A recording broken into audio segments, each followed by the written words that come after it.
नरक की भयावह यातना समाप्त हो चुकी है। हर एक चीख, हर दर्द और हर पश्चाताप अब आत्मा के मन में एक गहरे छाले की तरह दर्ज हो चुका है। अब आत्मा उस स्थिति में पहुंच चुकी है जहां उसे दो मार्गों में से एक चुनना है, पुनः जन्म या मोक्ष। गरुड़ पुराण में कहा गया है कि यह वह समय है जब आत्मा का संपूर्ण लेखा जोखा, हर कर्म, हर भावना और हर पश्चाताप सभी को तौलने की आवश्यकता होती है।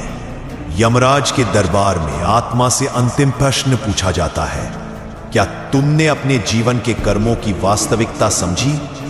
अगर आत्मा ने सच्चे दिल से अपने कर्मों को समझा और पश्चाताप किया तो उसे पुनः जन्म की अनुमति मिल जाती है।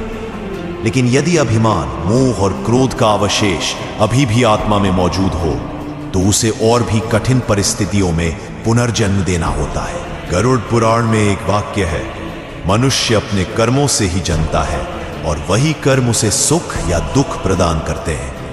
यह इस बात का संकेत है कि जीवन के प्रत्येक कर्म का हमारे जीवन पर गहरा प्रभाव होता है। पुनः जन्म का रहस्य, जो आत्माएं आत्मज्ञान प्राप्त कर चुकी होती हैं, उन्हें पुनः जन्म मिलता है, लेकिन हर नया जीवन पुराने कर्मों के अनुसार तय होता है। जिनका जीवन दया और सेवा से भरा होता है उन्हें सुखमय जीवन मिलता है। जिन्होंने जीवन में छल और धोखा किया उन्हें कठिन जीवन मिल सकता है। जो लोग सत्य और ज्ञान की खोज में रहते हैं उन्हें उच्च परिवारों में जन्म मिलता है ताकि वे अपने ज्ञान का विस्तार कर सकें। और फिर मोक्ष का मार्ग। मोक्ष वह स्थिति है जहां आत्मा संसार के बंधनों से पूरी तरह मुक्त हो जाती है। यह केवल उन्हीं आत्माओं को प्राप्त होता है जिन्होंने अपने जीवन में मैं और मेरा की सीमाओं को पार कर लिया, जिन्होंने अपने भीतर से मोह, क्रोध और अहंकार को समाप्त कर दिया हो और जिन्होंने समर्पण की भावना से ईश्वर को अपनाया हो। गरुड़ पुराण में कहा गया है, ज्ञान के बिना मोक्ष संभव नहीं और शांति के बिना ज्ञान प्राप्त करना असंभव है।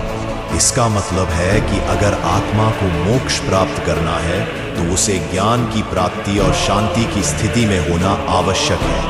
मोक्ष का अर्थ है संसार के जन्म मृत्यु के चक्र से मुक्ति, अनंत शांति और आनंद, आत्मा का भगवान में विलय और संपूर्ण बंधनों से छुटकारा। जब आत्मा मोक्ष प्राप्त कर लेती है तब वह न कहीं जाती है न कहीं आती है।